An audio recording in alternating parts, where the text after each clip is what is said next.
2 Samuel chapter 1. After the death of Saul, David returned from defeating the Amalekites and stayed in Ziklag 2 days. On the third day a man arrived from Saul's camp with his clothes torn and with dust on his head. When he came to David, he fell to the ground to pay him honor.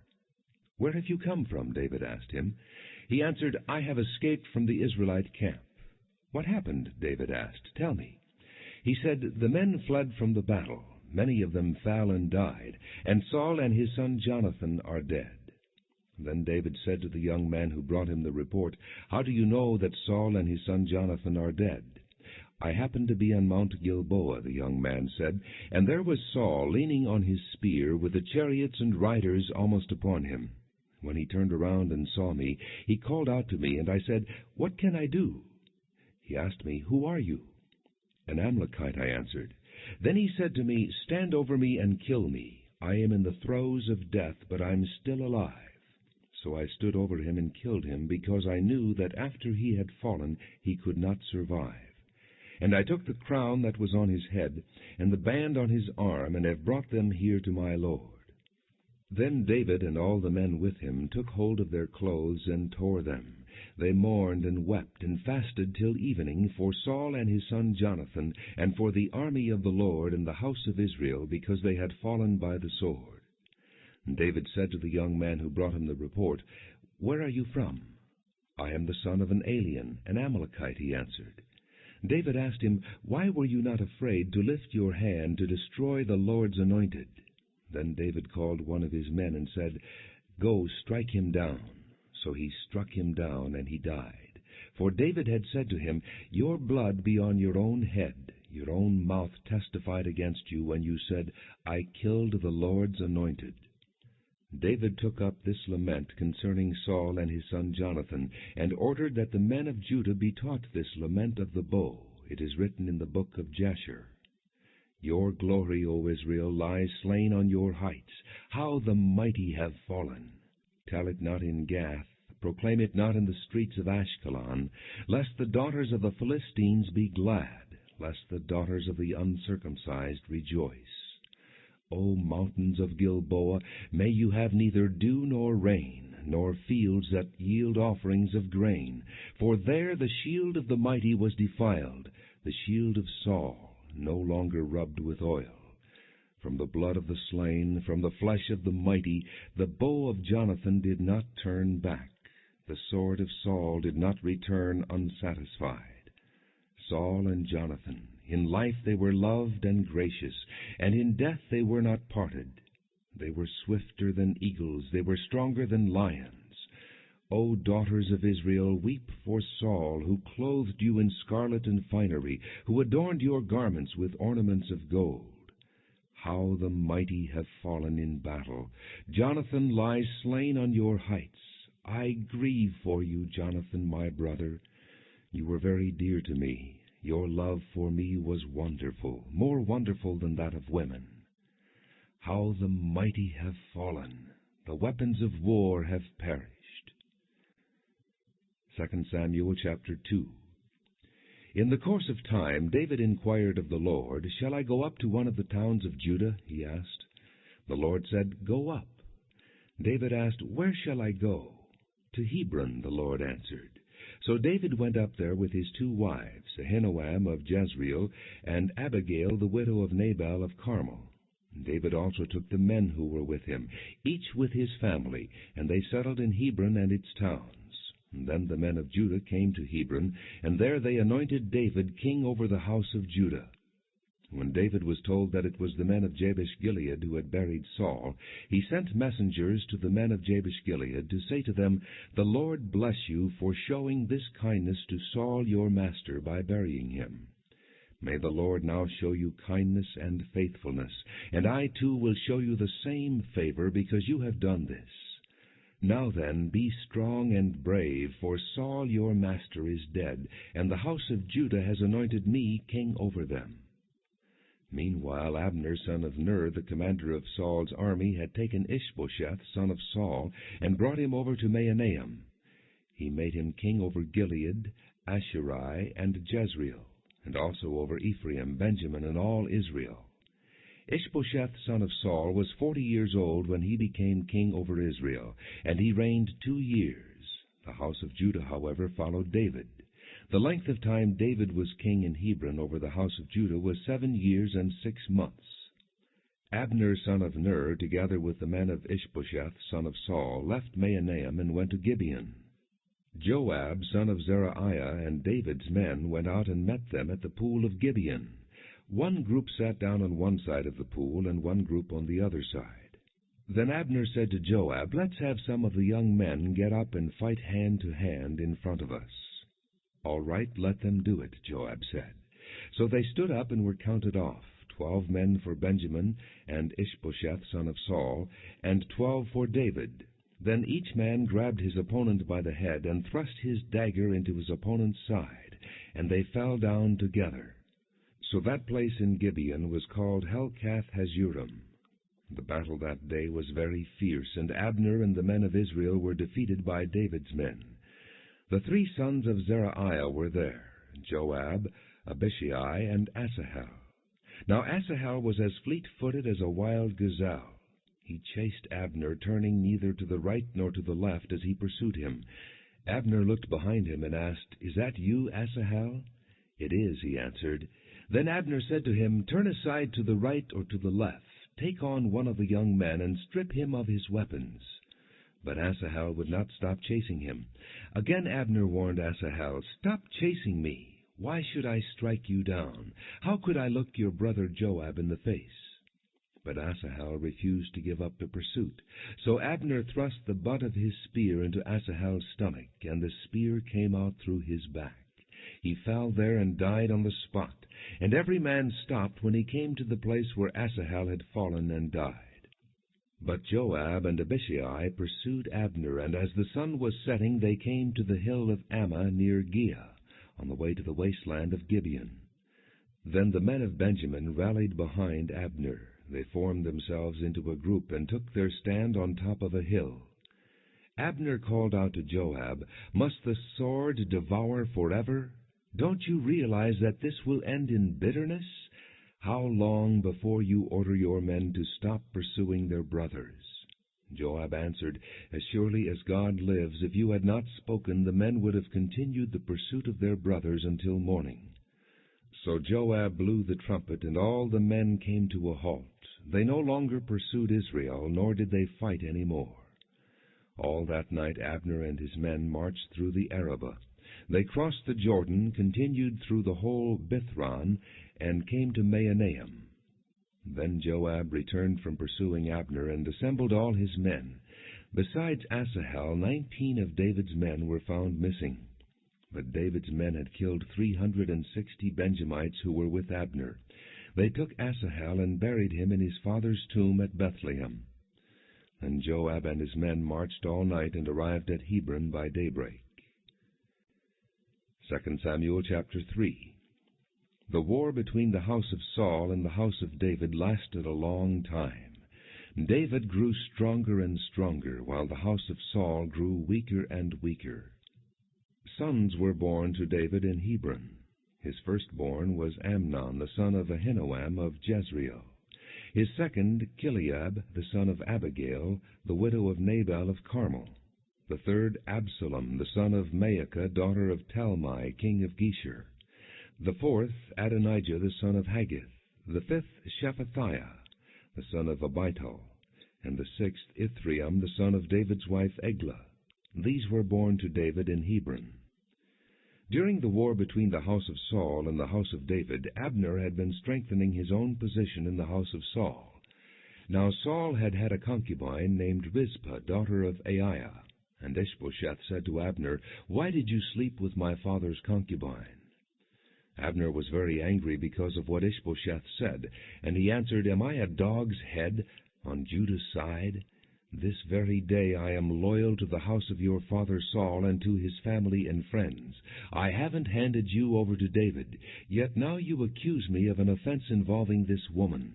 May God deal with Abner, be it ever so severely, if I do not do for David what the Lord promised him on oath, and transfer the kingdom from the house of Saul, and establish David's throne over Israel and Judah from Dan to Beersheba." Ish-Bosheth did not dare to say another word to Abner, because he was afraid of him. Then Abner sent messengers on his behalf to say to David, "Whose land is it? Make an agreement with me, and I will help you bring all Israel over to you." "Good," said David, "I will make an agreement with you. But I demand one thing of you.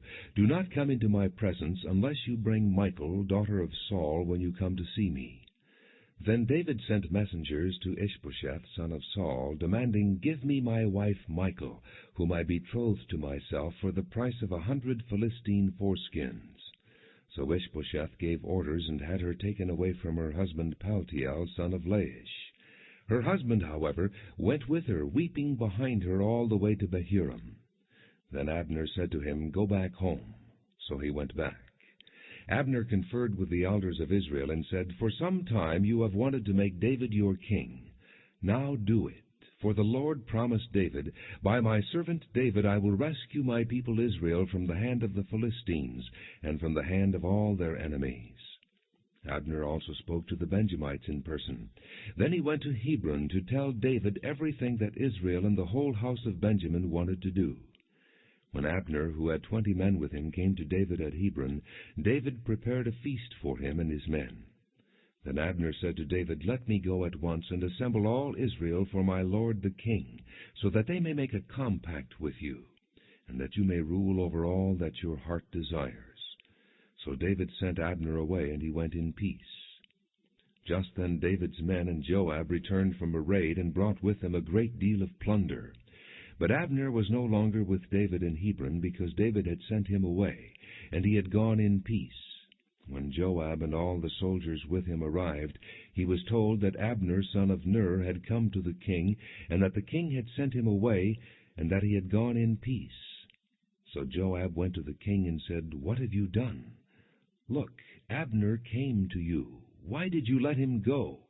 Now he is gone. You know Abner, son of Ner. He came to deceive you and observe your movements and find out everything you are doing." Joab then left David and sent messengers after Abner, and they brought him back from the well of Sirah, but David did not know it.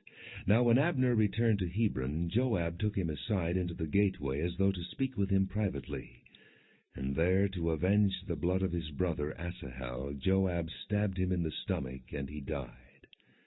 Later, when David heard about this, he said, "I and my kingdom are forever innocent before the Lord concerning the blood of Abner, son of Ner. May his blood fall upon the head of Joab and upon all his father's house. May Joab's house never be without someone who has a running sore or leprosy, or who leans on a crutch, or who falls by the sword, or who lacks food." Joab and his brother Abishai murdered Abner because he had killed their brother Asahel in the battle at Gibeon. Then David said to Joab and all the people with him, "Tear your clothes and put on sackcloth and walk in mourning in front of Abner." King David himself walked behind the bier. They buried Abner in Hebron, and the king wept aloud at Abner's tomb. All the people wept also. The king sang this lament for Abner: "Should Abner have died as the lawless die? Your hands were not bound, your feet were not fettered. You fell as one falls before wicked men." And all the people wept over him again. Then they all came and urged David to eat something while it was still day. But David took an oath, saying, "May God deal with me, be it ever so severely, if I taste bread or anything else before the sun sets." All the people took note and were pleased. Indeed, everything the king did pleased them. So on that day all the people and all Israel knew that the king had no part in the murder of Abner, son of Ner.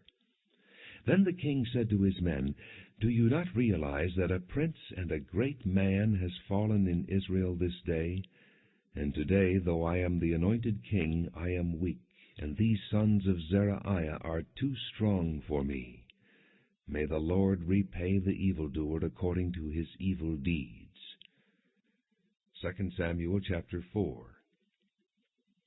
When Ish-Bosheth, son of Saul, heard that Abner had died in Hebron, he lost courage, and all Israel became alarmed. Now Saul's son had 2 men who were leaders of raiding bands. One was named Baanah, and the other Rechab. They were sons of Rimmon the Beerothite from the tribe of Benjamin, because the people of Beeroth fled to Gittim, and have lived there as aliens to this day. Jonathan son of Saul had a son who was lame in both feet. He was 5 years old when the news about Saul and Jonathan came from Jezreel. His nurse picked him up and fled, but as she hurried to leave, he fell and became crippled. His name was Mephibosheth. Now Rechab and Baanah, the sons of Rimmon the Beerothite, set out for the house of Ish-Bosheth, and they arrived there in the heat of the day while he was taking his noonday rest. They went into the inner part of the house as if to get some wheat, and they stabbed him in the stomach. Then Rechab and his brother Baanah slipped away. They had gone into the house while he was lying on the bed in his bedroom. After they stabbed and killed him, they cut off his head. Taking it with them, they traveled all night by the way of Arabah. They brought the head of Ish-Bosheth to David at Hebron, and said to the king, "Here is the head of Ish-Bosheth, son of Saul, your enemy, who tried to take your life.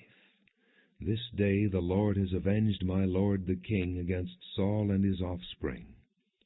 And David answered Rechab and his brother Baanah, the sons of Rimmon the Beerothite, "As surely as the Lord lives, who has delivered me out of all trouble, when a man told me Saul is dead, and thought he was bringing good news, I seized him and put him to death in Ziklag.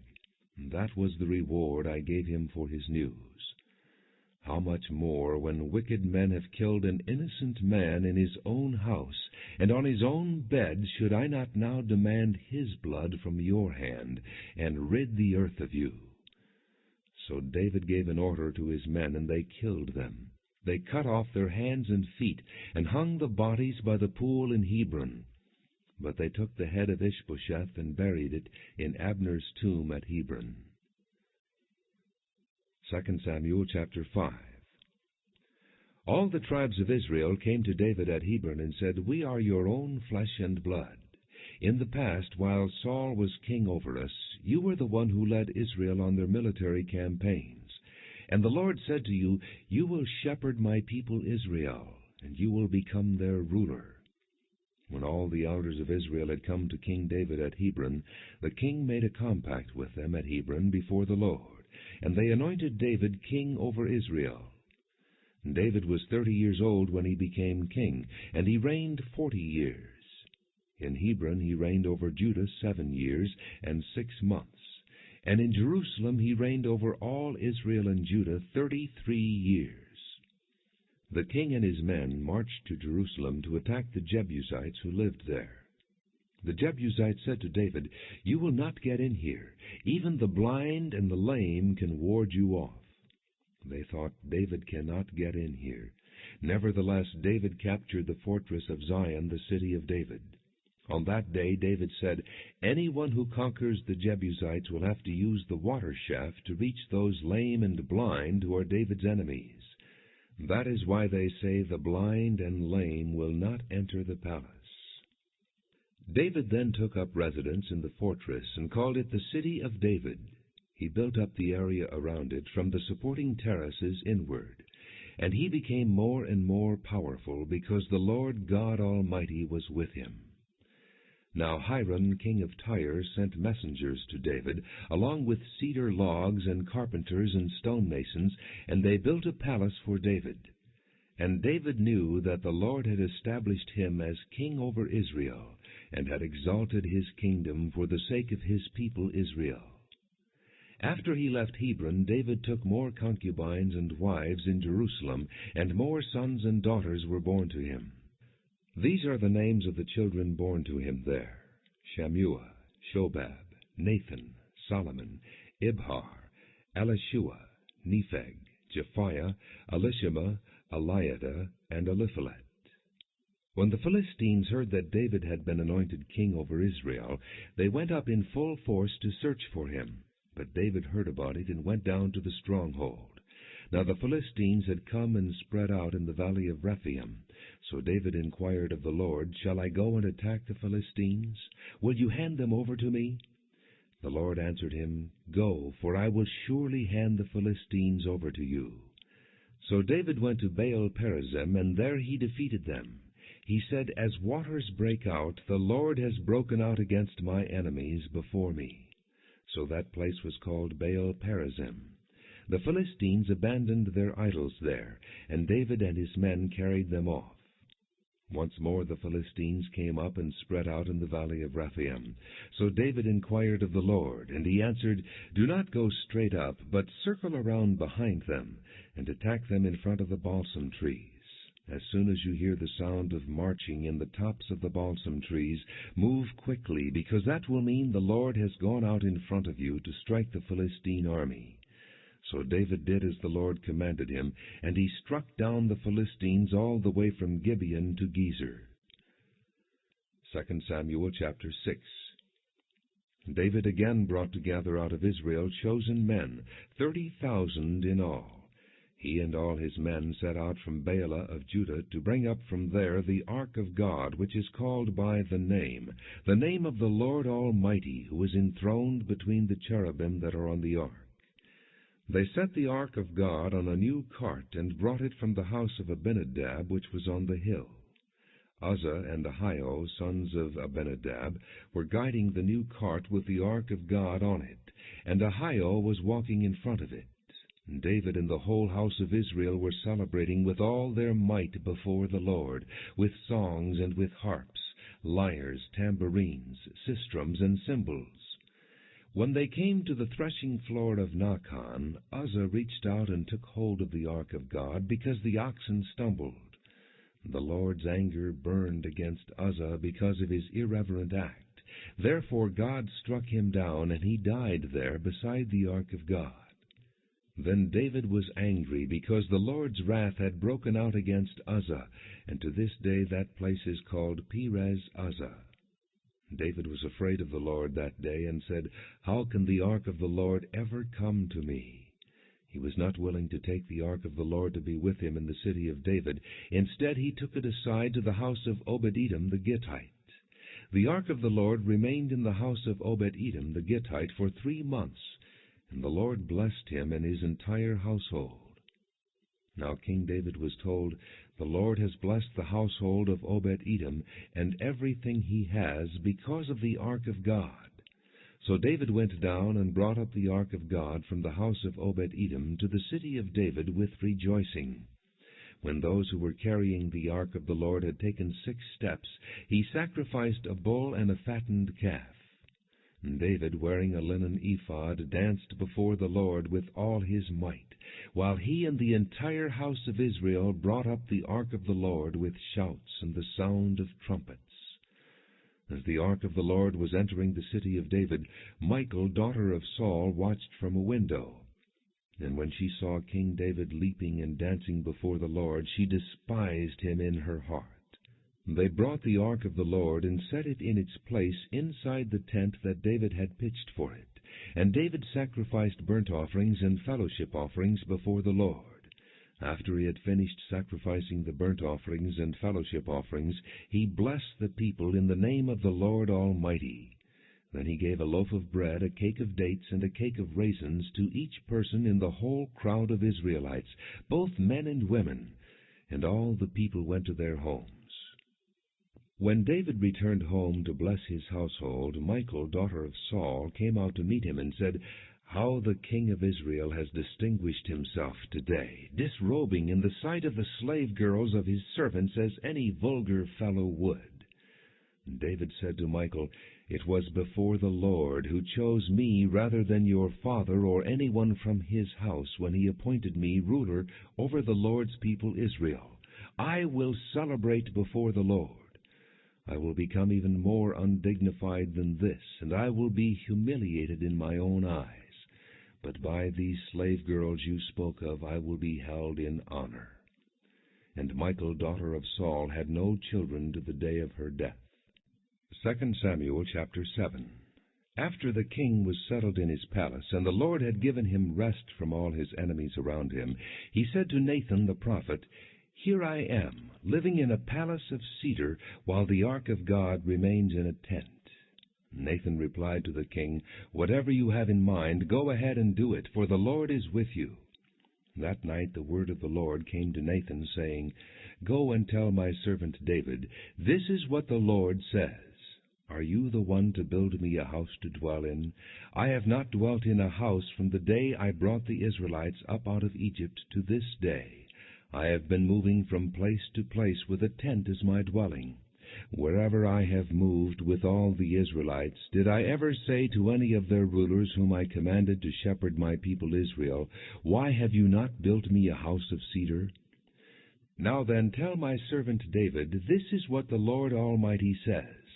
I took you from the pasture and from following the flock to be ruler over my people Israel. And I have been with you wherever you have gone, and I have cut off all your enemies from before you. Now I will make your name great, like the names of the greatest men of the earth, and I will provide a place for my people Israel, and will plant them so that they can have a home of their own, and no longer be disturbed. Wicked people will not oppress them any more, as they did at the beginning, and have done ever since the time I appointed leaders over my people Israel. I will also give you rest from all your enemies. The Lord declares to you that the Lord Himself will establish a house for you. When your days are over and you rest with your fathers, I will raise up your offspring to succeed you, who will come from your own body, and I will establish His kingdom. He is the one who will build a house for my name, and I will establish the throne of His kingdom forever. I will be His father, and He will be my son. When he does wrong, I will punish him with a rod of men, with floggings inflicted by men. But my love will never be taken away from him, as I took it away from Saul, whom I removed from before you. Your house and your kingdom will endure forever before me. Your throne will be established forever.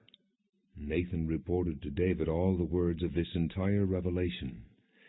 Then King David went in and sat before the Lord, and he said, Who am I, O sovereign Lord, and what is my family that you have brought me this far? And as if this were not enough in your sight, O sovereign Lord, you have also spoken about the future of the house of your servant.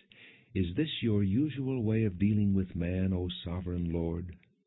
What more can David say to you? For you know your servant, O sovereign Lord. For the sake of your word and according to your will you have done this great thing, and made it known to your servant. How great you are, O sovereign Lord! There is no one like you, and there is no God but you, as we have heard with our own ears. And who is like your people Israel, the one nation on earth that God went out to redeem as a people for Himself, and to make a name for Himself, and to perform great and awesome wonders by driving out nations and their gods from before your people, whom you redeemed from Egypt? You have established your people Israel as your very own forever, and you, O Lord, have become their God. And now, Lord God, keep forever the promise you have made concerning your servant and his house. Do as you promised, so that your name will be great forever. Then men will say, The Lord Almighty is God over Israel. And the house of your servant David will be established before you. O Lord Almighty, God of Israel, you have revealed this to your servant, saying, I will build a house for you. So your servant has found courage to offer you this prayer. O sovereign Lord, you are God. Your words are trustworthy, and you have promised these good things to your servant. Now be pleased to bless the house of your servant, that it may continue forever in your sight. For you, O sovereign Lord, have spoken, and with your blessing the house of your servant will be blessed forever. 2 Samuel chapter 8. In the course of time, David defeated the Philistines and subdued them, and he took Metheg-Ammah from the control of the Philistines. And David also defeated the Moabites. He made them lie down on the ground, and measured them off with a length of cord. Every 2 lengths of them were put to death, and the 3rd length was allowed to live. So the Moabites became subject to David and brought tribute. Moreover, David fought Hadadezer, son of Rehob, king of Zobah, when he went to restore his control along the Euphrates River. David captured 1,000 of his chariots, 7,000 charioteers, and 20,000 foot soldiers. He hamstrung all but 100 of the chariot horses. When the Arameans of Damascus came to help Hadadezer king of Zobah, David struck down 22,000 of them. He put garrisons in the Aramean kingdom of Damascus, and the Arameans became subject to him and brought tribute. The Lord gave David victory wherever he went. David took the gold shields that belonged to the officers of Hadadezer and brought them to Jerusalem. From Teba and Berothai, towns that belonged to Hadadezer, King David took a great quantity of bronze. When Tou, king of Hamath, heard that David had defeated the entire army of Hadadezer, he sent his son Joram to King David to greet him and congratulate him on his victory in battle over Hadadezer, who had been at war with Tou. Joram brought with him articles of silver and gold and bronze. King David dedicated these articles to the Lord, as he had done with the silver and gold from all the nations he had subdued, Edom and Moab, the Ammonites and the Philistines, and Amalek. He also dedicated the plunder taken from Hadadezer, son of Rehob, king of Zobah. And David became famous after he returned from striking down 18,000 Edomites in the valley of Salt. He put garrisons throughout Edom, and all the Edomites became subject to David. The Lord gave David victory wherever he went. David reigned over all Israel, doing what was just and right for all his people. Joab, son of Zeruiah, was over the army. Jehoshaphat, son of Ahilud, was recorder. Zadok, son of Ahitub, and Ahimelech, son of Abiathar, were priests. Sariah was secretary. Benaiah, son of Jehoiada, was over the Kerethites and Pelethites, and David's sons were royal advisers. 2 Samuel chapter 9. David asked, "Is there any one still left of the house of Saul to whom I can show kindness for Jonathan's sake?" Now there was a servant of Saul's household named Ziba. They called him to appear before David, and the king said to him, "Are you Ziba?" "Your servant," he replied. The king asked, "Is there no one still left of the house of Saul to whom I can show God's kindness?" Ziba answered the king, "There is still a son of Jonathan. He is crippled in both feet." "Where is he?" the king asked. Ziba answered, "He is at the house of Machir, son of Ammiel, in Lo-debar." So King David had him brought from Lo-debar, from the house of Machir, son of Ammiel. When Mephibosheth, son of Jonathan, the son of Saul, came to David, he bowed down to pay him honor. David said, "Mephibosheth." "Your servant," he replied. "Don't be afraid," David said to him, "for I will surely show you kindness for the sake of your father Jonathan. I will restore to you all the land that belonged to your grandfather Saul, and you will always eat at my table." Mephibosheth bowed down and said, "What is your servant, that you should notice a dead dog like me?" Then the king summoned Ziba, Saul's servant, and said to him, "I have given your master's grandson everything that belonged to Saul and his family.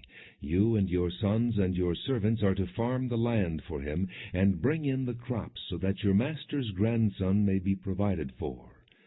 And Mephibosheth, grandson of your master, will always eat at my table." Now Ziba had 15 sons and 20 servants. Then Ziba said to the king, "Your servant will do whatever my lord the king commands his servant to do." So Mephibosheth ate at David's table like one of the king's sons. Mephibosheth had a young son named Micah, and all the members of Ziba's household were servants of Mephibosheth. And Mephibosheth lived in Jerusalem, because he always ate at the king's table, and he was crippled in both feet. 2 Samuel chapter 10. In the course of time the king of the Ammonites died, and his son Hanun succeeded him as king. David thought, "I will show kindness to Hanun son of Nahash, just as his father showed kindness to me." So David sent a delegation to express his sympathy to Hanun concerning his father. When David's men came to the land of the Ammonites, the Ammonite nobles said to Hanun their lord, "Do you think David is honoring your father by sending men to you to express sympathy? Hasn't David sent them to you to explore the city and spy it out and overthrow it?" So Hanun seized David's men, shaved off half of each man's beard, cut off their garments in the middle at the buttocks, and sent them away. When David was told about this, he sent messengers to meet the men, for they were greatly humiliated. The king said, "Stay at Jericho till your beards have grown, and then come back." When the Ammonites realized that they had become a stench in David's nostrils, they hired 20,000 Aramean foot soldiers from Beth-rehob and Zobah, as well as the king of Maacah with 1,000 men, and also 12,000 men from Tob. On hearing this, David sent Joab out with the entire army of fighting men. The Ammonites came out and drew up in battle formation at the entrance to their city gate, while the Arameans of Zobah and Rehob and the men of Tob and Maacah were by themselves in the open country. Joab saw that there were battle lines in front of him and behind him, so he selected some of the best troops in Israel and deployed them against the Arameans.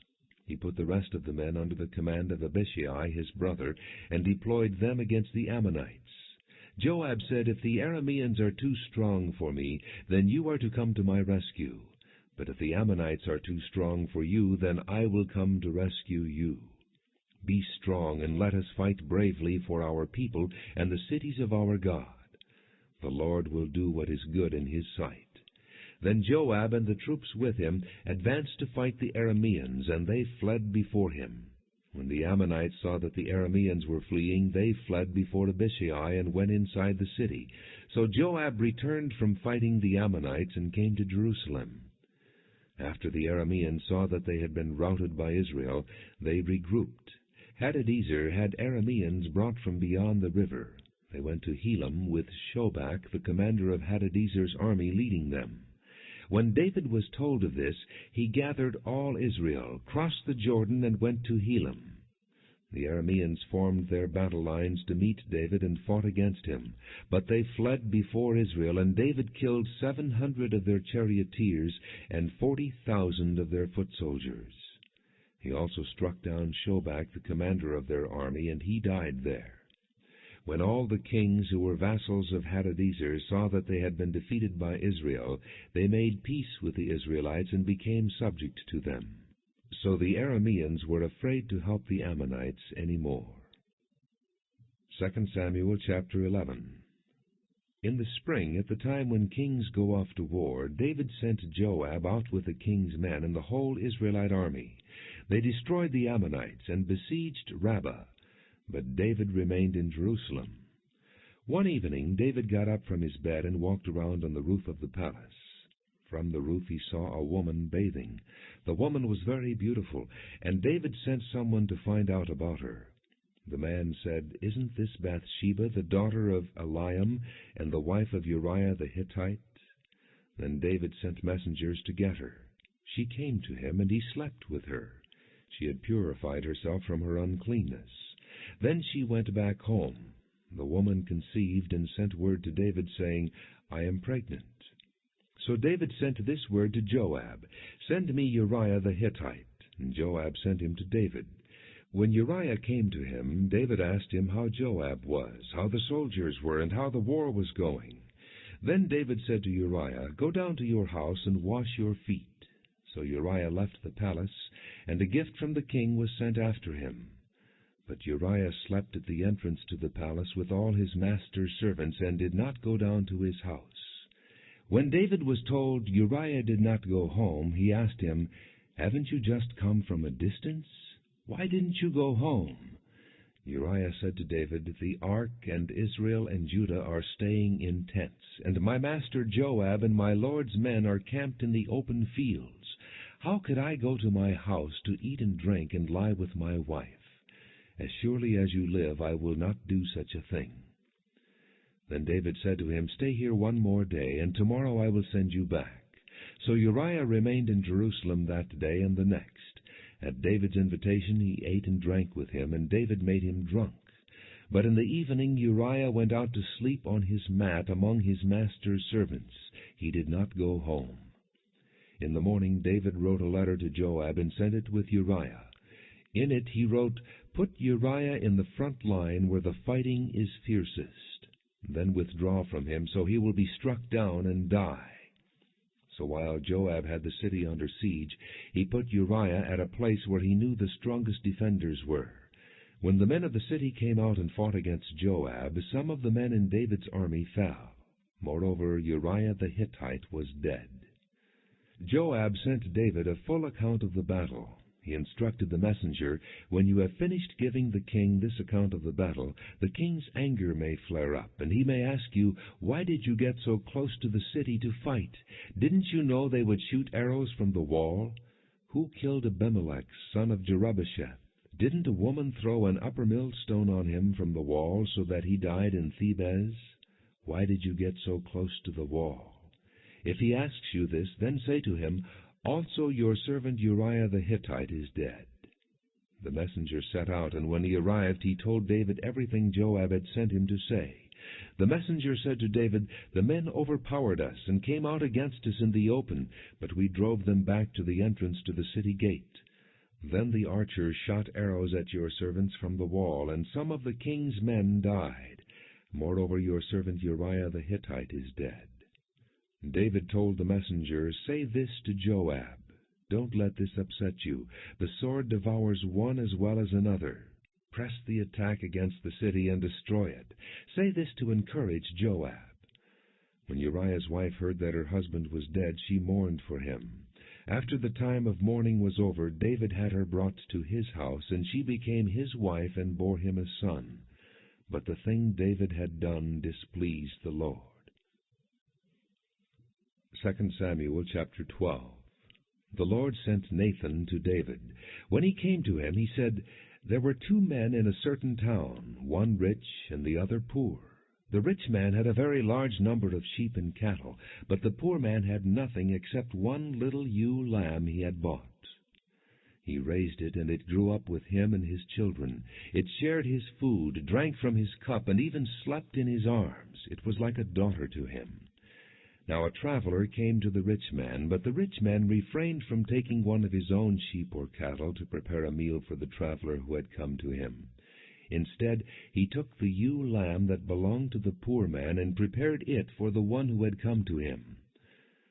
David burned with anger against the man and said to Nathan, "As surely as the Lord lives, the man who did this deserves to die. He must pay for that lamb 4 times over, because he did such a thing and had no pity." Then Nathan said to David, "You are the man. This is what the Lord, the God of Israel, says. I anointed you king over Israel, and I delivered you from the hand of Saul. I gave your master's house to you, and your master's wives into your arms. I gave you the house of Israel and Judah. And if all this had been too little, I would have given you even more. Why did you despise the word of the Lord by doing what is evil in his eyes?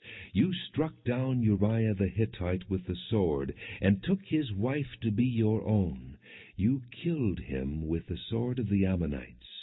Now therefore the sword will never depart from your house, because you despised me, and took the wife of Uriah the Hittite to be your own. This is what the Lord says. Out of your own household I am going to bring calamity upon you. Before your very eyes I will take your wives and give them to one who is close to you, and he will lie with your wives in broad daylight. You did it in secret, but I will do this thing in broad daylight before all Israel." Then David said to Nathan, "I have sinned against the Lord." Nathan replied, "The Lord has taken away your sin. You are not going to die. But because by doing this you have made the enemies of the Lord show utter contempt, the son born to you will die." After Nathan had gone home, the Lord struck the child that Uriah's wife had borne to David, and he became ill. David pleaded with God for the child. He fasted and went into his house and spent the nights lying on the ground. The elders of his household stood beside him to get him up from the ground, but he refused, and he would not eat any food with them. On the 7th day the child died. David's servants were afraid to tell him that the child was dead, for they thought, "While the child was still living, we spoke to David, but he would not listen to us. How can we tell him the child is dead? He may do something desperate." David noticed that his servants were whispering among themselves, and he realized the child was dead. "Is the child dead?" he asked. "Yes," they replied, "he is dead." Then David got up from the ground. After he had washed, put on lotions, and changed his clothes, he went into the house of the Lord and worshipped.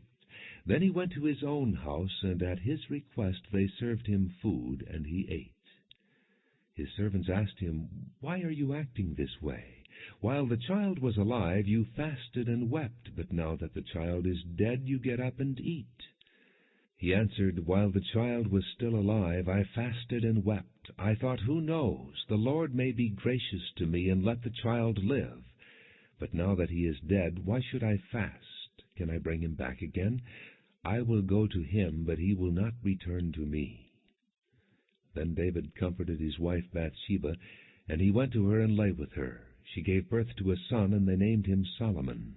The Lord loved him, and because the Lord loved him, he sent word through Nathan the prophet to name him Jedediah. Meanwhile Joab fought against Rabbah of the Ammonites, and captured the royal citadel. And Joab then sent messengers to David, saying, "I have fought against Rabbah and taken its water supply. Now muster the rest of the troops and besiege the city and capture it. Otherwise I will take the city, and it will be named after me." So David mustered the entire army, and went to Rabbah and attacked and captured it. He took the crown from the head of their king. Its weight was a talent of gold, and it was set with precious stones, and it was placed on David's head. He took a great quantity of plunder from the city, and brought out the people who were there, consigning them to labor with saws and with iron picks and axes, and he made them work at brickmaking. He did this to all the Ammonite towns. Then David and his entire army returned to Jerusalem. 2 Samuel chapter 13. In the course of time, Amnon, son of David, fell in love with Tamar, the beautiful sister of Absalom, son of David. Amnon became frustrated to the point of illness on account of his sister Tamar, for she was a virgin, and it seemed impossible for him to do anything to her. Now Amnon had a friend named Jonadab, son of Shimeah, David's brother. Jonadab was a very shrewd man. He asked Amnon, "Why do you, the king's son, look so haggard morning after morning? Won't you tell me?" Amnon said to him, "I'm in love with Tamar, my brother Absalom's sister." "Go to bed and pretend to be ill," Jonadab said. "When your father comes to see you, say to him, 'I would like my sister Tamar to come and give me something to eat.' Let her prepare the food in my sight, so I may watch her, and then eat it from her hand." So Amnon lay down and pretended to be ill. When the king came to see him, Amnon said to him, "I would like my sister Tamar to come and make some special bread in my sight, so I may eat from her hand." David sent word to Tamar at the palace, "Go to the house of your brother Amnon and prepare some food for him." So Tamar went to the house of her brother Amnon, who was lying down. She took some dough, kneaded it, made the bread in his sight, and baked it. Then she took the pan and served him the bread, but he refused to eat. "Send everyone out of here," Amnon said. So everyone left him. Then Amnon said to Tamar, "Bring the food here into my bedroom, so I may eat from your hand." And Tamar took the bread she had prepared and brought it to her brother Amnon in his bedroom. But when she took it to him to eat, he grabbed her and said, "Come to bed with me, my sister." "Don't, my brother," she said to him. "Don't force me. Such a thing should not be done in Israel. Don't do this wicked thing. What about me? Where could I get rid of my disgrace? And what about you? You would be like one of the wicked fools in Israel. Please speak to the king. He will not keep me from being married to you." But he refused to listen to her, and since he was stronger than she, he raped her. Then Amnon hated her with intense hatred. In fact, he hated her more than he had loved her. Amnon said to her, "Get up and get out." "No," she said to him, "sending me away would be a greater wrong than what you have already done to me." But he refused to listen to her. He called his personal servant and said, "Get this woman out of here and bolt the door after her." So his servant put her out and bolted the door after her. She was wearing a richly ornamented robe, for this was the kind of garment the virgin daughters of the king wore. Tamar put ashes on her head and tore the ornamented robe she was wearing. She put her hand on her head and went away, weeping aloud as she went. Her brother Absalom said to her, "Has that Amnon your brother been with you? Be quiet now, my sister. He is your brother. Don't take this thing to heart." And Tamar lived in her brother Absalom's house, a desolate woman. When King David heard all this, he was furious. Absalom never said a word to Amnon, either good or bad. He hated Amnon because he had disgraced his sister Tamar. 2 years later, when Absalom's sheep shearers were at Baal-Hazor near the border of Ephraim, he invited all the king's sons to come there. Absalom went to the king and said, "Your servant has had shearers come. Will the king and his officials please join me?" "No, my son," the king replied. "All of us should not go. We would only be a burden to you." Although Absalom urged him, he still refused to go, but gave him his blessing. Then Absalom said, "If not, please let my brother Amnon come with us." The king asked him, "Why should he go with you?" But Absalom urged him, so he sent with him Amnon and the rest of the king's sons. Absalom ordered his men, "Listen, when Amnon is in high spirits from drinking wine, and I say to you, 'Strike Amnon down,' then kill him. Don't be afraid. Have I not given you this order? Be strong and brave." So Absalom's men did to Amnon what Absalom had ordered. And then all the king's sons got up, mounted their mules, and fled. And while they were on their way, the report came to David, "Absalom has struck down all the king's sons. Not one of them is left." The king stood up, tore his clothes, and lay down on the ground, and all his servants stood by with their clothes torn. But Jonadab, son of Shimeah, David's brother, said, "My lord should not think that they killed all the princes. Only Amnon is dead. This has been Absalom's expressed intention ever since the day Amnon raped his sister Tamar. My lord the king should not be concerned about the report that all the king's sons are dead. Only Amnon is dead." Meanwhile Absalom had fled. Now the man standing watch looked up and saw many people on the road west of him, coming down the side of the hill. The watchman went and told the king, "I see men in the direction of Horonaim, on the side of the hill." Jonadab said to the king, "See, the king's sons are here. It has happened just as your servant said." As he finished speaking, the king's sons came in, wailing loudly. The king, too, and all his servants wept very bitterly. Absalom fled and went to Talmai, son of Ammihud, the king of Geshur. But King David mourned for his son every day. After Absalom fled and went to Geshur, he stayed there 3 years. And the spirit of the king longed to go to Absalom, for he was consoled concerning Amnon's death. 2 Samuel chapter 14. Joab son of Zeruiah knew that the king's heart longed for Absalom. So Joab sent someone to Tekoa, and had a wise woman brought from there. He said to her, "Pretend you are in mourning. Dress in mourning clothes, and don't use any cosmetic lotions. Act like a woman who has spent many days grieving for the dead. Then go to the king and speak these words to him." And Joab put the words in her mouth. When the woman from Tekoa went to the king, she fell with her face to the ground to pay him honor. And she said, "Help me, O king." The king asked her, "What is troubling you?" She said, "I am indeed a widow. My husband is dead. I, your servant, had 2 sons. They got into a fight with each other in the field, and no one was there to separate them. One struck the other and killed him. Now the whole clan has risen up against your servant. They say, 'Hand over the one who struck his brother down, so that we may put him to death for the life of his brother whom he killed. Then we will get rid of the heir as well.' They would put out the only burning coal I have left, leaving my husband neither name nor descendant on the face of the earth." The king said to the woman, "Go home, and I will issue an order in your behalf." But the woman from Tekoa said to him, "My lord the king, let the blame rest on me and on my father's family, and let the king and his throne be without guilt." The king replied, "If anyone says anything to you, bring him to me, and he will not bother you again." She said, "Then let the king invoke the Lord his God to prevent the avenger of blood from adding to the destruction, so that my son will not be destroyed." "As surely as the Lord lives," he said, "not one hair of your son's head will fall to the ground." Then the woman said, "Let your servant speak a word to my lord the king." "Speak," he replied. The woman said, "Why then have you devised a thing like this against the people of God? When the king says this, does he not convict himself? For the king has not brought back his banished son. Like water spilled on the ground, which cannot be recovered, so we must die. But God does not take away life. Instead, he devises ways so that a banished person may not remain estranged from him. And now I have come to say this to my lord the king, because the people have made me afraid.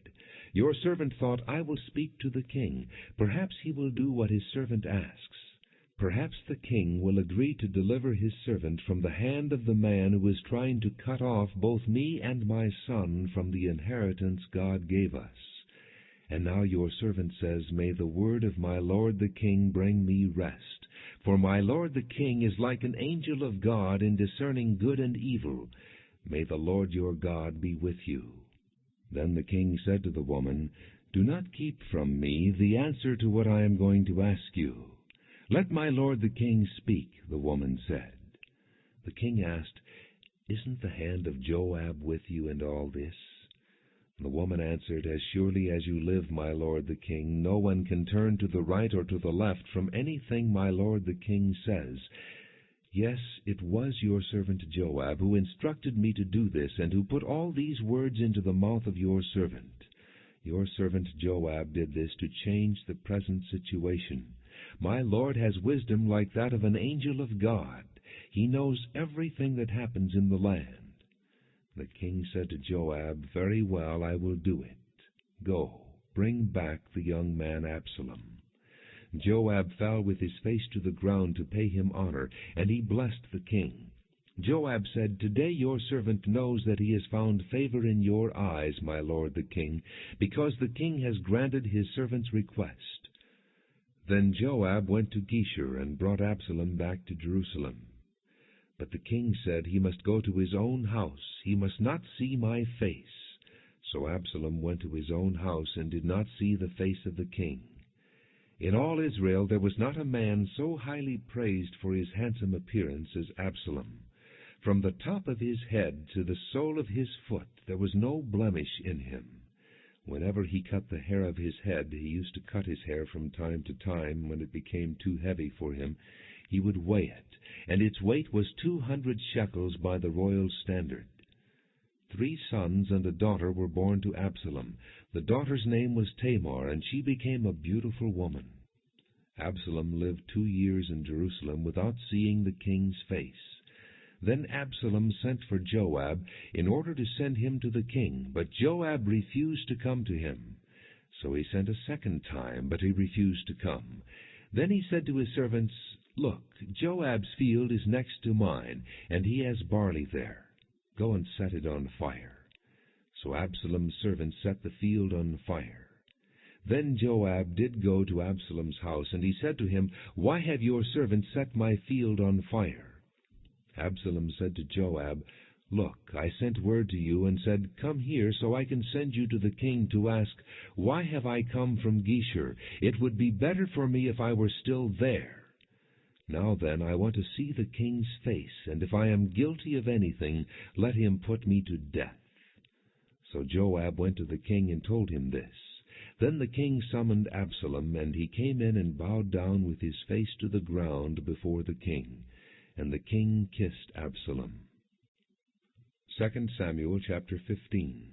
In the course of time, Absalom provided himself with a chariot and horses, and with 50 men to run ahead of him.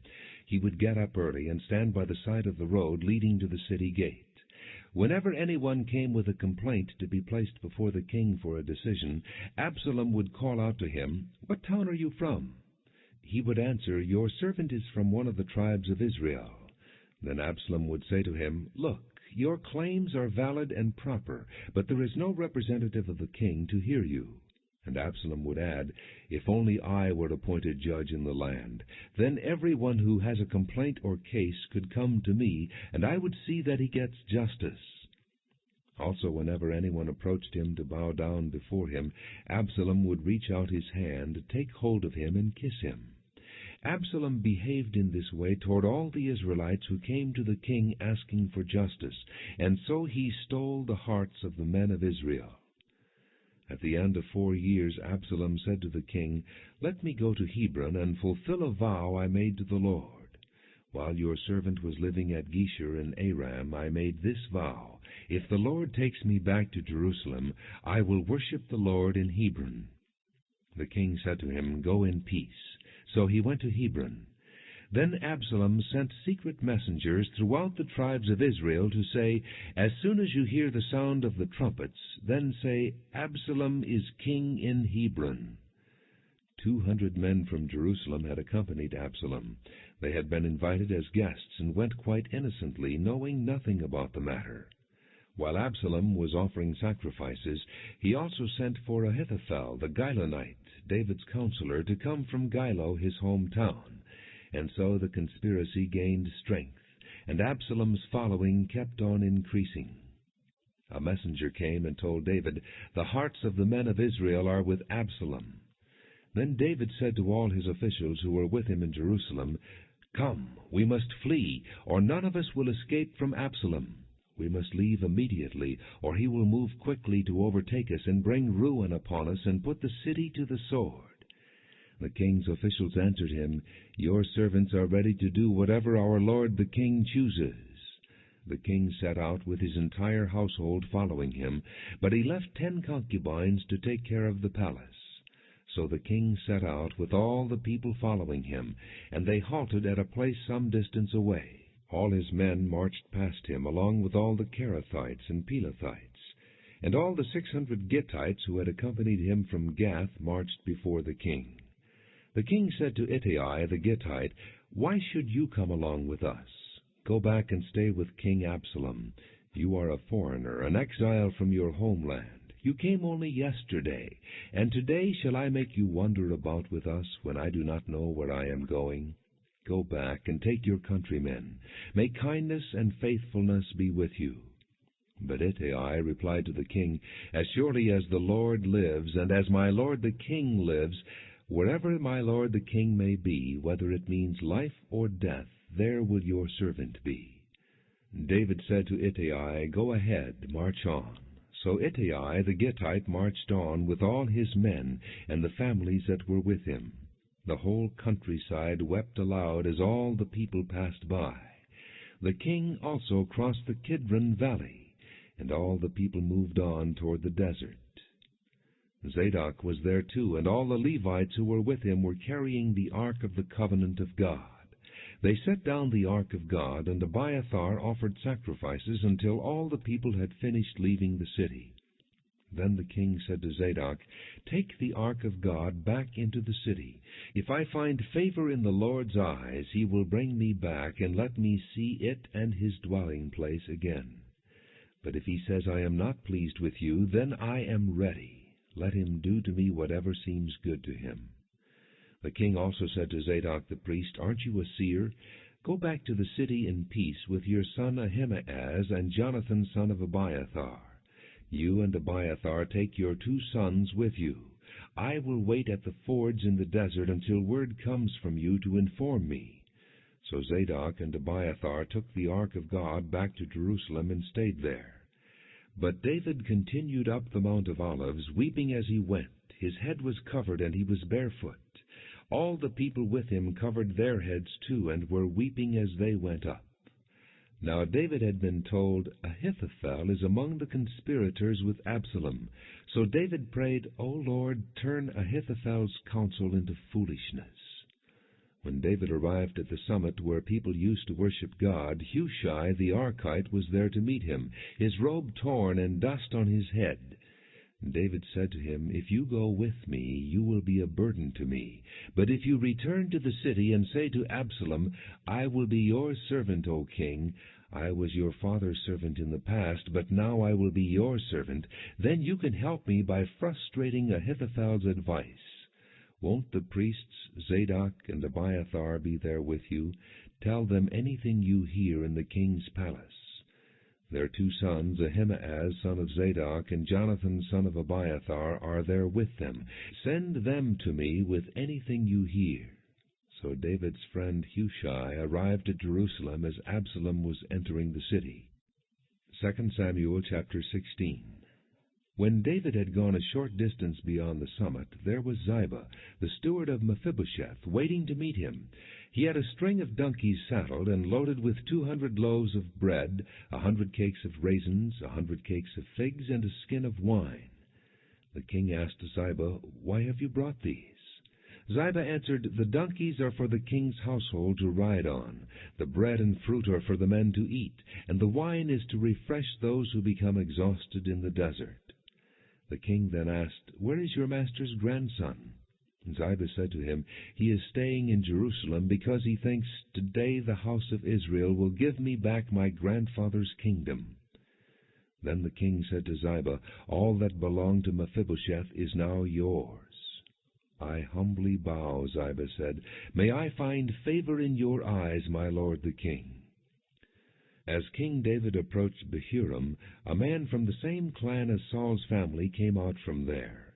His name was Shimei, son of Gera, and he cursed as he came out. He pelted David and all the king's officials with stones, though all the troops and the special guard were on David's right and left. As he cursed, Shimei said, get out, you man of blood, you scoundrel! The Lord has repaid you for all the blood you shed in the household of Saul, in whose place you have reigned. The Lord has handed the kingdom over to your son Absalom. You have come to ruin because you are a man of blood." Then Abishai, son of Zeruiah, said to the king, "Why should this dead dog curse my lord the king? Let me go over and cut off his head." But the king said, "What do you and I have in common, you sons of Zeruiah? If he is cursing because the Lord said to him, 'Curse David,' who can ask, 'Why do you do this?'" David then said to Abishai and all his officials, "My son, who is of my own flesh, is trying to take my life. How much more then this Benjamite? Leave him alone. Let him curse, for the Lord has told him to. It may be that the Lord will see my distress and repay me with good for the cursing I am receiving today." So David and his men continued along the road, while Shimei was going along the hillside opposite him, cursing as he went and throwing stones at him and showering him with dirt. The king and all the people with him arrived at their destination exhausted, and there he refreshed himself. Meanwhile Absalom and all the men of Israel came to Jerusalem, and Ahithophel was with him. Then Hushai the Archite, David's friend, went to Absalom and said to him, "Long live the king! Long live the king!" Absalom asked Hushai, "Is this the love you show your friend? Why didn't you go with your friend?" Hushai said to Absalom, "No, the one chosen by the Lord, by these people, and by all the men of Israel, his I will be, and I will remain with him. Furthermore, whom should I serve? Should I not serve the son? Just as I served your father, so I will serve you." Absalom said to Ahithophel, "Give us your advice. What should we do?" Ahithophel answered, "Lie with your father's concubines, whom he left to take care of the palace. Then all Israel will hear that you have made yourself a stench in your father's nostrils, and the hands of every one with you will be strengthened." So they pitched a tent for Absalom on the roof, and he lay with his father's concubines in the sight of all Israel. Now in those days the advice Ahithophel gave was like that of one who inquires of God. That was how both David and Absalom regarded all of Ahithophel's advice. 2 Samuel chapter 17. Ahithophel said to Absalom, "I would choose 12,000 men and set out tonight in pursuit of David. I would attack him while he is weary and weak. I would strike him with terror, and then all the people with him will flee. I would strike down only the king and bring all the people back to you. The death of the man you seek will mean the return of all. All the people will be unharmed." This plan seemed good to Absalom and to all the elders of Israel. But Absalom said, "Summon also Hushai the Archite, so we can hear what he has to say." When Hushai came to him, Absalom said, "Ahithophel has given this advice. Should we do what he says? If not, give us your opinion." Hushai replied to Absalom, "The advice Ahithophel has given is not good this time. You know your father and his men. They are fighters, and as fierce as a wild bear robbed of her cubs. Besides, your father is an experienced fighter. He will not spend the night with the troops. Even now he is hidden in a cave or some other place. If he should attack your troops first, whoever hears about it will say, 'There has been a slaughter among the troops who follow Absalom.' Then even the bravest soldier, whose heart is like the heart of a lion, will melt with fear. For all Israel knows that your father is a fighter, and that those with him are brave. So I advise you, let all Israel, from Dan to Beersheba, as numerous as the sand on the seashore, be gathered to you, with you yourself leading them into battle. Then we will attack him wherever he may be found, and we will fall on him as dew settles on the ground. Neither he nor any of his men will be left alive. If he withdraws into a city, then all Israel will bring ropes to that city, and we will drag it down to the valley until not even a piece of it can be found." Absalom and all the men of Israel said, "The advice of Hushai the Archite is better than that of Ahithophel." For the Lord had determined to frustrate the good advice of Ahithophel in order to bring disaster on Absalom. Hushai told Zadok and Abiathar the priests, "Ahithophel has advised Absalom and the elders of Israel to do such and such, but I have advised them to do so and so. Now send a message immediately and tell David, 'Do not spend the night at the fords in the desert. Cross over without fail, or the king and all the people with him will be swallowed up.'" Jonathan and Ahimaaz were staying at En-Rogel. A servant girl was to go and inform them, and they were to go and tell King David, for they could not risk being seen entering the city. But a young man saw them and told Absalom. So the two of them left quickly and went to the house of a man in Bahurim. He had a well in his courtyard, and they climbed down into it. His wife took a covering and spread it out over the opening of the well and scattered grain over it. No one knew anything about it. When Absalom's men came to the woman at the house, they asked, "Where are Ahimaaz and Jonathan?" The woman answered them, "They crossed over the brook." The men searched but found no one, so they returned to Jerusalem. After the men had gone, the two climbed out of the well and went to inform King David. They said to him, "Set out and cross the river at once. Ahithophel has advised such and such against you." So David and all the people with him set out and crossed the Jordan.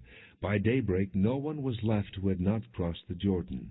When Ahithophel saw that his advice had not been followed, he saddled his donkey and set out for his house in his hometown. He put his house in order and then hanged himself.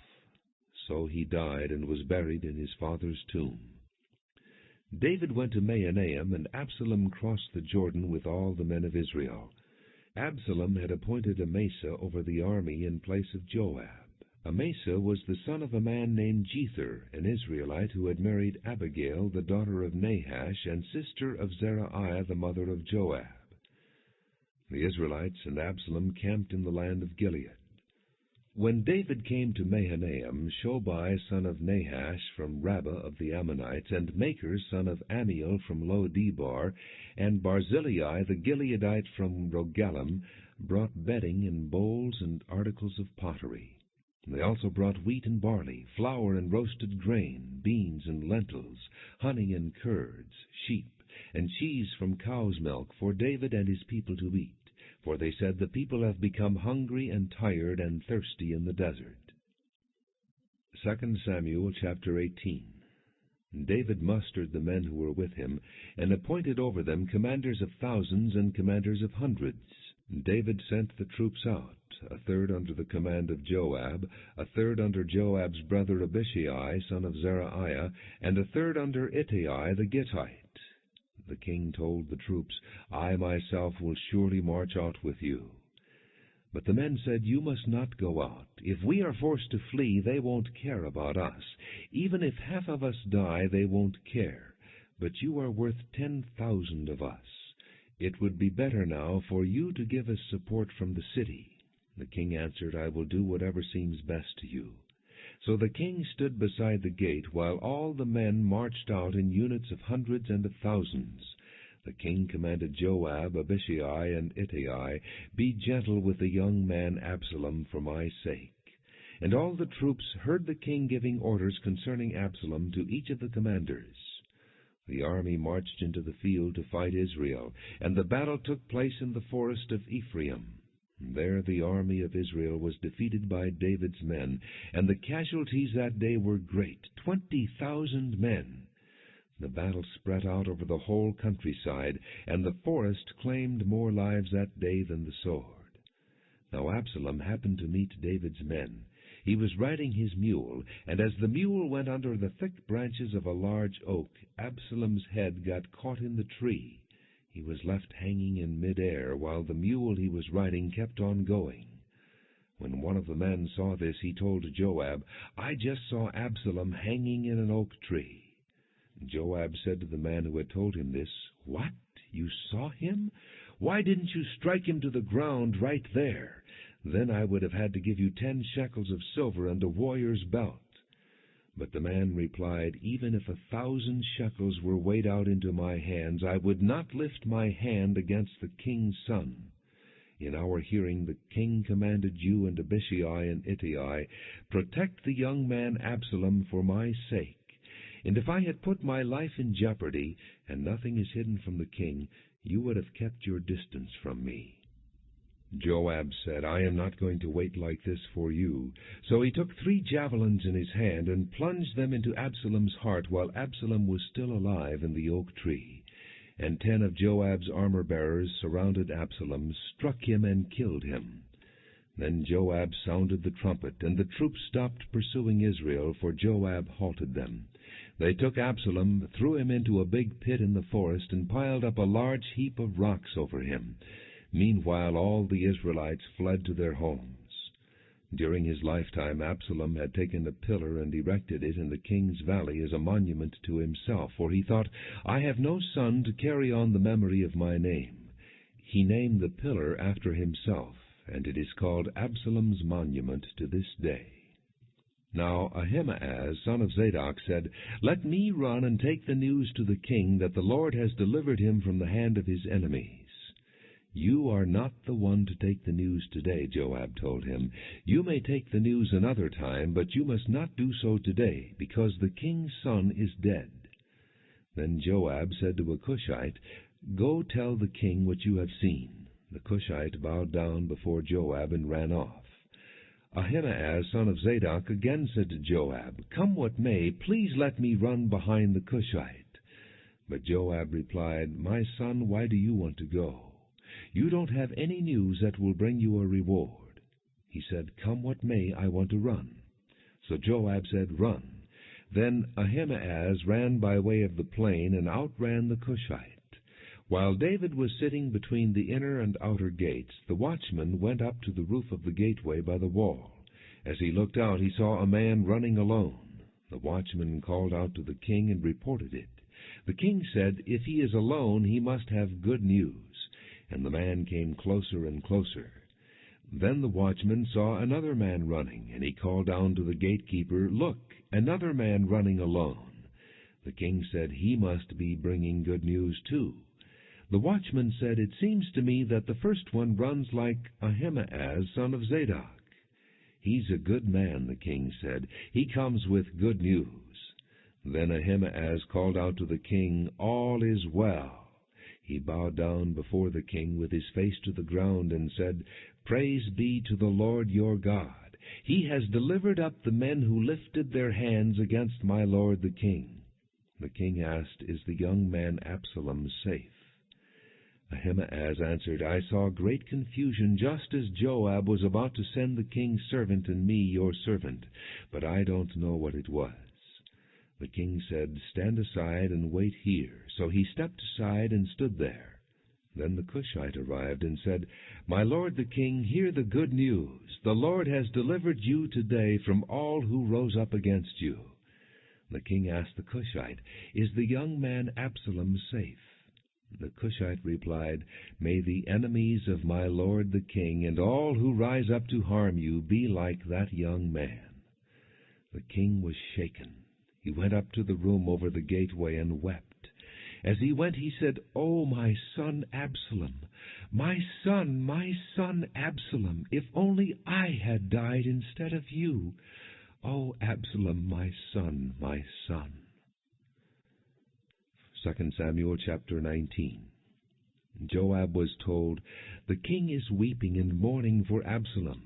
And for the whole army the victory that day was turned into mourning, because on that day the troops heard it said, "The king is grieving for his son." The men stole into the city that day as men steal in who are ashamed when they flee from battle. The king covered his face and cried aloud, "Oh, my son Absalom! Oh, Absalom, my son, my son!"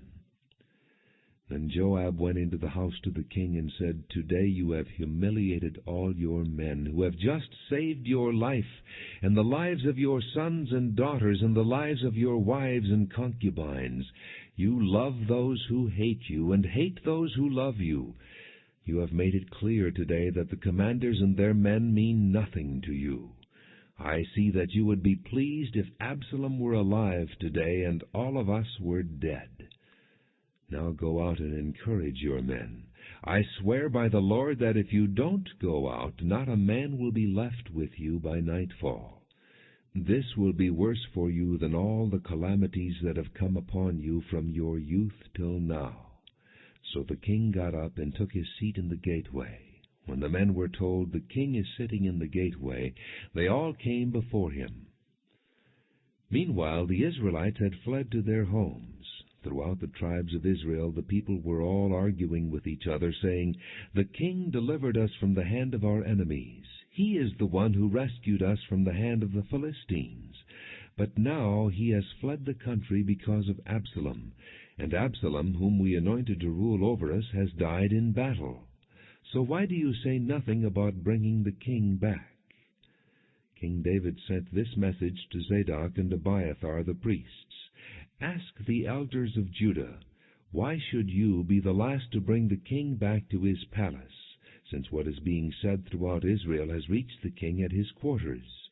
You are my brothers, my own flesh and blood, so why should you be the last to bring back the king? And say to Amasa, are you not my own flesh and blood? May God deal with me, be it ever so severely, if from now on you are not the commander of my army in place of Joab."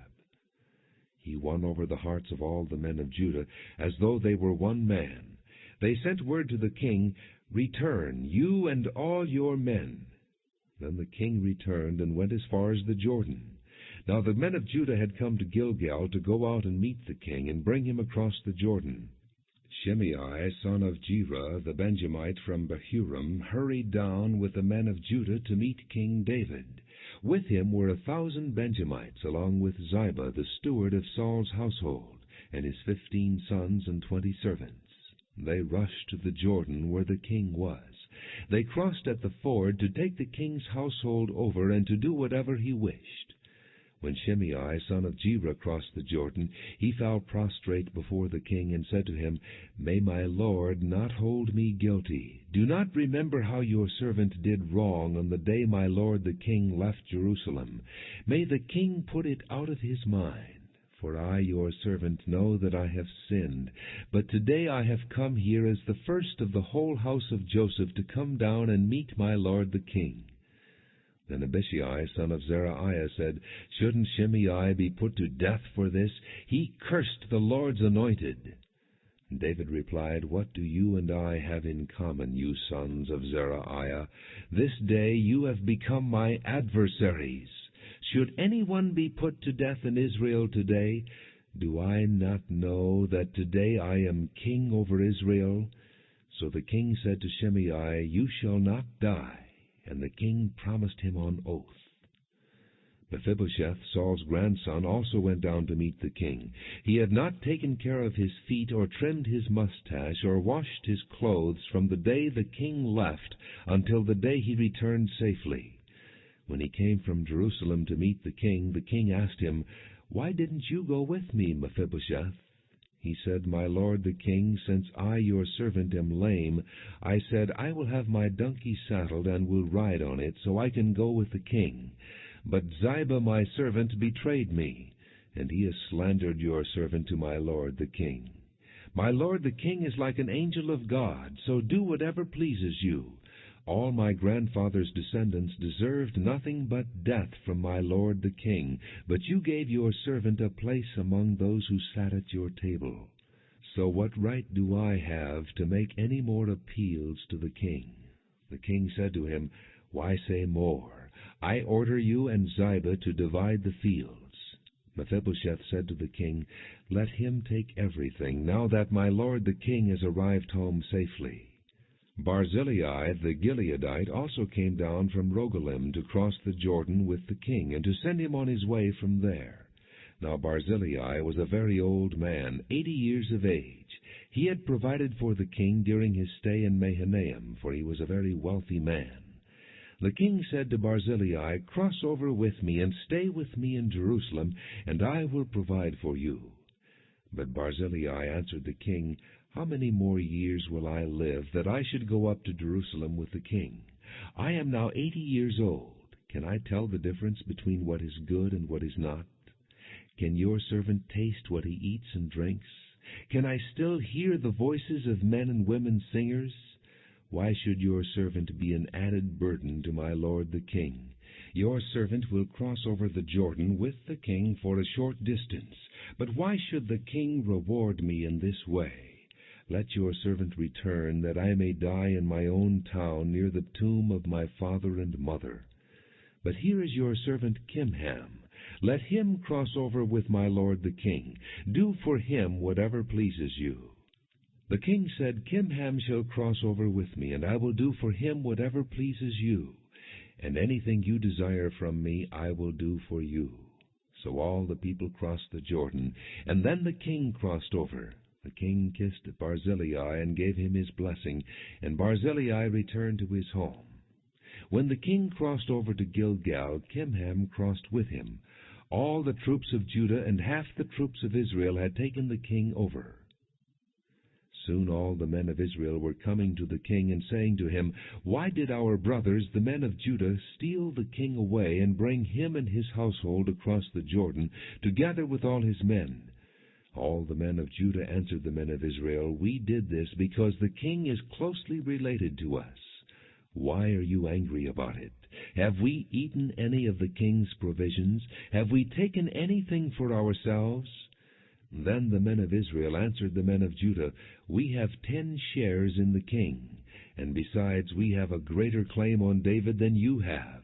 So why do you treat us with contempt? Were we not the first to speak of bringing back our king?" But the men of Judah responded even more harshly than the men of Israel. 2 Samuel chapter 20. Now a troublemaker named Sheba, son of Bichri, a Benjamite, happened to be there. He sounded the trumpet and shouted, "We have no share in David, no part in Jesse's son. Every man to his tent, O Israel." So all the men of Israel deserted David to follow Sheba, son of Bichri. But the men of Judah stayed by their king all the way from the Jordan to Jerusalem. When David returned to his palace in Jerusalem, he took the 10 concubines he had left to take care of the palace, and put them in a house under guard. He provided for them, but did not lie with them. They were kept in confinement till the day of their death, living as widows. Then the king said to Amasa, "Summon the men of Judah to come to me within 3 days, and be here yourself." But when Amasa went to summon Judah, he took longer than the time the king had set for him. David said to Abishai, "Now Sheba son of Bichri will do us more harm than Absalom did. Take your master's men and pursue him, or he will find fortified cities and escape from us." So Joab's men and the Kerethites and Pelethites and all the mighty warriors went out under the command of Abishai. They marched out from Jerusalem to pursue Sheba son of Bichri. While they were at the great rock in Gibeon, Amasa came to meet them. Joab was wearing his military tunic, and strapped over it at his waist was a belt with a dagger in its sheath. As he stepped forward, it dropped out of its sheath. And Joab said to Amasa, "How are you, my brother?" Then Joab took Amasa by the beard with his right hand to kiss him. Amasa was not on his guard against the dagger in Joab's hand, and Joab plunged it into his belly, and his intestines spilled out on the ground. Without being stabbed again, Amasa died. Then Joab and his brother Abishai pursued Sheba son of Bichri. One of Joab's men stood beside Amasa and said, "Whoever favors Joab and whoever is for David, let him follow Joab." Amasa lay wallowing in his blood in the middle of the road, and the man saw that all the troops came to a halt there. When he realized that everyone who came up to Amasa stopped, he dragged him from the road into a field and threw a garment over him. After Amasa had been removed from the road, all the men went on with Joab to pursue Sheba son of Bichri. Sheba passed through all the tribes of Israel to Abel-Beth-Maachah, and through the entire region of the Berites, who gathered together and followed him. All the troops with Joab came and besieged Sheba in Abel-Beth-Maachah. They built a siege ramp up to the city, and it stood against the outer fortifications. While they were battering the walls to bring it down, a wise woman called from the city, "Listen, listen, tell Joab to come here so I can speak to him." He went toward her, and she asked, "Are you Joab?" "I am," he answered. She said, "Listen to what your servant has to say." "I'm listening," he said. She continued, "Long ago they used to say, 'Get your answer at Abel,' and that settled it. We are the peaceful and faithful in Israel. You are trying to destroy a city that is a mother in Israel. Why do you want to swallow up the Lord's inheritance?" "Far be it from me," Joab replied. "Far be it from me to swallow up or destroy. That is not the case. A man named Sheba son of Bichri from the hill country of Ephraim has lifted up his hand against the king, against David. Hand over this one man, and I'll withdraw from the city." The woman said to Joab, "His head will be thrown to you from the wall." Then the woman went to all the people with her wise advice, and they cut off the head of Sheba son of Bichri and threw it to Joab. So he sounded the trumpet, and his men dispersed from the city, each returning to his home. And Joab went back to the king in Jerusalem. Joab was over Israel's entire army. Benaiah son of Jehoiada was over the Kerethites and Pelethites. Adoniram was in charge of forced labor. Jehoshaphat son of Ahilud was recorder. Sheba was secretary. Zadok and Abiathar were priests, and Ira the Jairite was David's priest. 2 Samuel chapter 21. During the reign of David there was a famine for 3 successive years.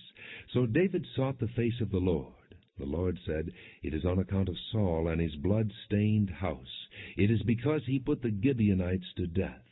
And the king summoned the Gibeonites and spoke to them. Now the Gibeonites were not a part of Israel, but were survivors of the Amorites.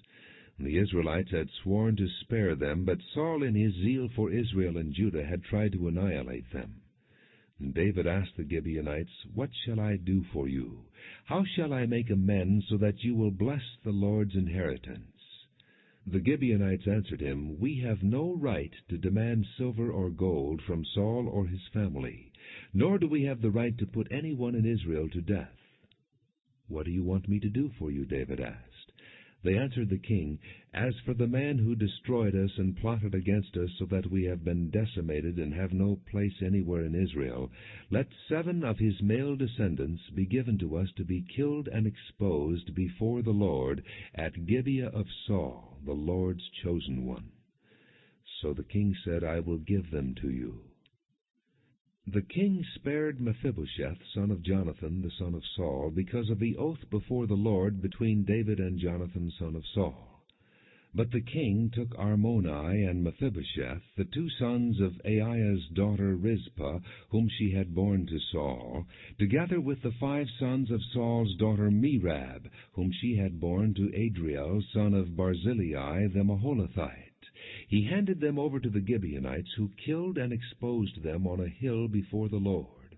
All 7 of them fell together. They were put to death during the first days of the harvest, just as the barley harvest was beginning. Rizpah, daughter of Aiah, took sackcloth and spread it out for herself on a rock. From the beginning of the harvest till the rain poured down from the heavens on the bodies, she did not let the birds of the air touch them by day, or the wild animals by night. When David was told what Aiah's daughter Rizpah, Saul's concubine, had done, he went and took the bones of Saul and his son Jonathan from the citizens of Jabesh-Gilead. They had taken them secretly from the public square at Beth-shan, where the Philistines had hung them after they struck Saul down on Gilboa. David brought the bones of Saul and his son Jonathan from there, and the bones of those who had been killed and exposed were gathered up.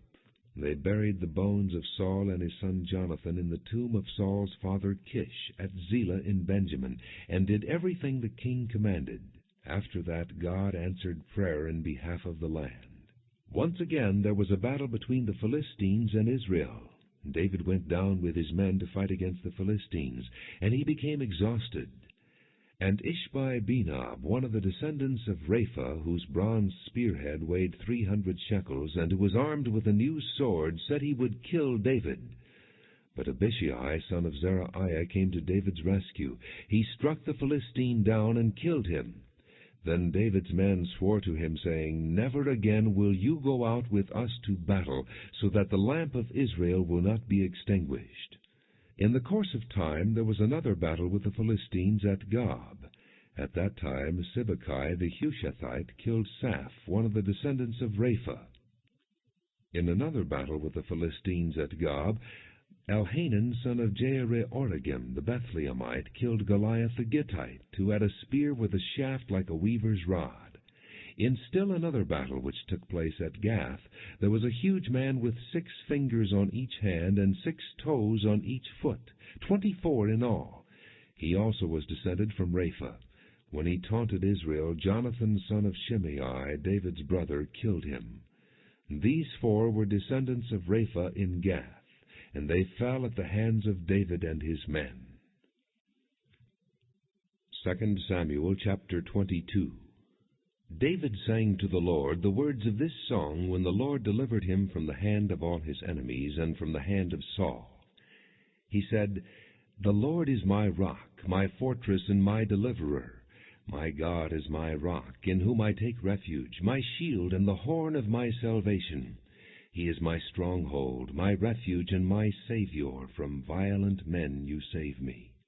I call to the Lord, who is worthy of praise, and I am saved from my enemies. The waves of death swirled about me. The torrents of destruction overwhelmed me. The cords of the grave coiled around me. The snares of death confronted me. In my distress I called to the Lord. I called out to my God. From his temple he heard my voice. My cry came to his ears. The earth trembled and quaked. The foundations of the heavens shook. They trembled because he was angry. Smoke rose from his nostrils. Consuming fire came from his mouth. Burning coals blazed out of it. He parted the heavens and came down. Dark clouds were under his feet. He mounted the cherubim and flew. He soared on the wings of the wind. He made darkness his canopy around him, the dark rain clouds of the sky. Out of the brightness of his presence bolts of lightning blazed forth. The Lord thundered from heaven. The voice of the Most High resounded. He shot arrows and scattered the enemies, bolts of lightning and routed them. The valleys of the sea were exposed, and the foundations of the earth laid bare at the rebuke of the Lord, at the blast of breath from his nostrils. He reached down from on high and took hold of me. He drew me out of deep waters. He rescued me from my powerful enemy, from my foes who were too strong for me. They confronted me in the day of my disaster, but the Lord was my support. He brought me out into a spacious place. He rescued me because he delighted in me. The Lord has dealt with me according to my righteousness. According to the cleanness of my hands he has rewarded me. For I have kept the ways of the Lord. I have not done evil by turning from my God. All his laws are before me. I have not turned away from his decrees. I have been blameless before him, and have kept myself from sin. The Lord has rewarded me according to my righteousness, according to my cleanness in his sight. To the faithful you show yourself faithful, to the blameless you show yourself blameless, to the pure you show yourself pure, but to the crooked you show yourself shrewd. You save the humble, but your eyes are on the haughty to bring them low. You are my lamp, O Lord. The Lord turns my darkness into light. With your help I can advance against a troop. With my God I can scale a wall. As for God, his way is perfect. The word of the Lord is flawless. He is a shield for all who take refuge in him. For who is God besides the Lord? And who is the rock except our God? It is God who arms me with strength and makes my way perfect. He makes my feet like the feet of a deer. He enables me to stand on the heights. He trains my hands for battle. My arms can bend a bow of bronze. You give me your shield of victory. You stoop down to make me great. You broaden the path beneath me so that my ankles do not turn. I pursued my enemies and crushed them. I did not turn back till they were destroyed. I crushed them completely, and they could not rise. They fell beneath my feet. You armed me with strength for battle. You made my adversaries bow at my feet. You made my enemies turn their backs in flight, and I destroyed my foes. They cried for help, but there was no one to save them. To the Lord, but he did not answer. I beat them as fine as the dust of the earth. I pounded and trampled them like mud in the streets. You have delivered me from the attacks of my people. You have preserved me as the head of nations. People I did not know are subject to me, and foreigners come cringing to me. As soon as they hear me, they obey me. They all lose heart. They come trembling from their strongholds. The Lord lives. Praise be to my rock. Exalted be God, the rock, my Savior. He is the God who avenges me, who puts the nations under me, who sets me free from my enemies. You exalted me above my foes. From violent men you rescued me. Therefore I will praise you, O Lord, among the nations. I will sing praises to your name. He gives his king great victories. He shows unfailing kindness to his anointed, to David and his descendants forever. 2 Samuel chapter 23. These are the last words of David.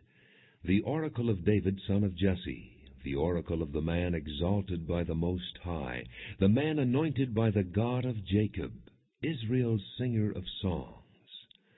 The Spirit of the Lord spoke through me. His word was on my tongue. The God of Israel spoke. The Rock of Israel said to me, when one rules over men in righteousness, when he rules in the fear of God, he is like the light of morning at sunrise on a cloudless morning, like the brightness after rain that brings the grass from the earth. Is not my house right with God? Has he not made with me an everlasting covenant, arranged and secured in every part? Will he not bring to fruition my salvation and grant me my every desire?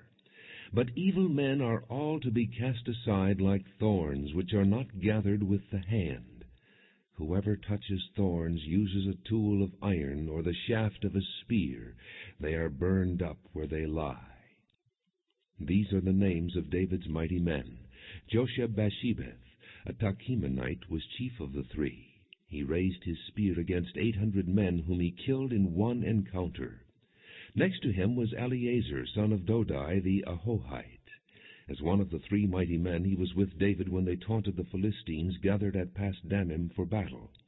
Then the men of Israel retreated, but he stood his ground and struck down the Philistines till his hand grew tired and froze to the sword.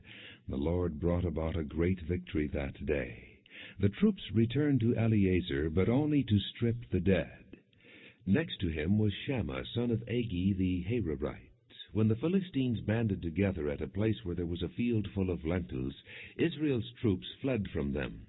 But Shammah took his stand in the middle of the field. He defended it and struck the Philistines down, and the Lord brought about a great victory. During harvest time, 3 of the 30 chief men came down to David at the cave of Adullam, while a band of Philistines was encamped in the valley of Rephaim. At that time David was in the stronghold, and the Philistine garrison was at Bethlehem.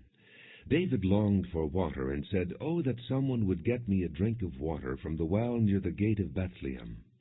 So the 3 mighty men broke through the Philistine lines, drew water from the well near the gate of Bethlehem, and carried it back to David. But he refused to drink it. Instead he poured it out before the Lord. "Far be it from me, O Lord, to do this," he said. "Is it not the blood of men who went at the risk of their lives?" And David would not drink it. Such were the exploits of the 3 mighty men. Abishai, the brother of Joab, son of Zeruiah, was chief of the 3. He raised his spear against 300 men whom he killed, and so he became as famous as the 3. Was he not held in greater honor than the 3? He became their commander, even though he was not included among them. Benaiah, son of Jehoiada, was a valiant fighter from Kabzeel, who performed great exploits.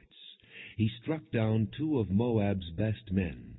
He also went down into a pit on a snowy day and killed a lion, and he struck down a huge Egyptian. Although the Egyptian had a spear in his hand, Benaiah went against him with a club. He snatched the spear from the Egyptian's hand and killed him with his own spear. Such were the exploits of Benaiah, son of Jehoiada. He, too, was as famous as the 3 mighty men. He was held in greater honor than any of the 30, but he was not included among the 3, and David put him in charge of his bodyguard.